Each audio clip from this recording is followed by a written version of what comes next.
Hey guys, LuckyHD here, and welcome back to another video. In today's video, this is how to get the legendary Tanorian Flowither inside of Tales of Tanorio. If you guys do enjoy this video, go down there, like, subscribe, and let's get straight into it. Now yes, Tales of Tanorio actually does have a legendary on release, and it kind of is a little bit hidden. Now, once you have beaten Gym 2, which is Dylan, you're going to activate a new thing called Vine Climb. Now, Vine Climb can basically be used to go to these vines right here, these very big, oversized vines, and once you walk up to it and click on it, you're basically going to, well, kind of be shoved into the rock, but you're going to basically be able to climb the vine. Now, this is going to be a very useful thing, obviously, to progress forward into Kaigan Cliffs, which is where your legendary is going to await you. Now, once you continue on that path and venture through Dewfall Den, you are going to be making your way up to Kaigan Cliffs. And this right here is Kaigan Cliffs. This is going to be the location of the first legendary, but where exactly is the legendary? The legendary is going to be across the bridge over here. Obviously, I'm just going to skip this trainer real quick.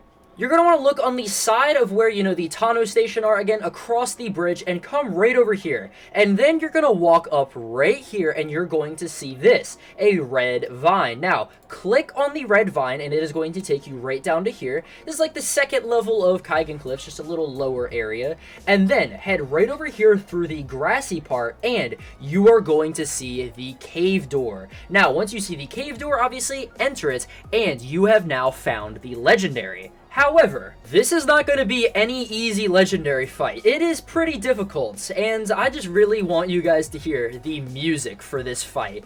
It is absolutely insane. But you walk up to the legendary right here, and you see it is controlling a dandelion. And then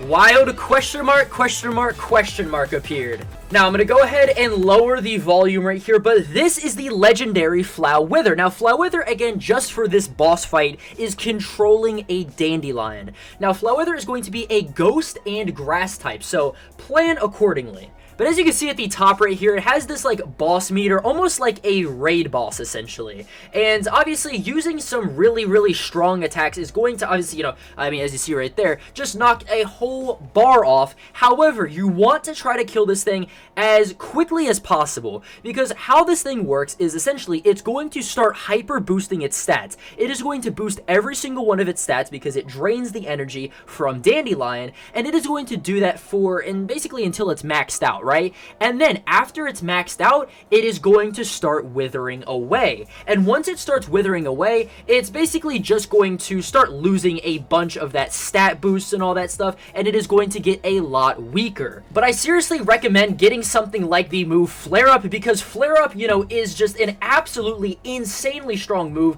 doing 100 base power right here, and of course you get the stab bonus with Balasect. Again, it is super good. However, as you saw right there, watch out for stuff like Soul Steal, because this thing will drain your health and of course regenerate and almost kill you. As you can see right here, now Flowither is going to start withering away, so it is going to start losing all of its stat buffs. Essentially, how this fight works is that it really just kind of boosts up all of its stats at the start, so that way it can sweep through as much of your team as possible, and then afterwards, as soon as you have just a little amount of Tanorians left, it is going to start lowering it again. So the fight is at least somewhat fair. But as you can see, again, it's withering away, and all of its stats are going down with it. And now the final shot on Flowither takes it down right here. Again, it is a pretty hard boss fight, especially just with the entire start of everything. It is super, super intense. But yeah, guys, once you defeat it, it is going to say question mark, can now be found roaming in the wild. And again, what is the question mark? That is going to be the Tanorian Flowither. Now, Flowither is actually a Tanorian that I designed, and I will say it is a super, super sick Tanorian. I'll throw up some screenshots up on screen of this Tanorian, and this is basically what the base form is going to look like. The form that you fight is not the form that you will find out inside of the wild, but either way, this Tanorian is going to be a 1 in 1,000 chance out inside of the wild. That is going to be the base for all of the legendaries in Tanorio, and of course, yes, you can chain this. You can chain this and shiny hunt it. However, I will say, the shiny rate for, like, the legendaries and all that stuff is going to be a lot lower than what the traditional 1 in 2,000 is going to be and all that stuff, just when you're chaining it. But yeah, guys, again, let me know your thoughts down in the comments below about Flowither. Super excited, obviously, to, you know, have this be the first legendary in the game, and I'm super excited to hear your guys' thoughts. And yeah, I'll see you guys in the next video. Peace.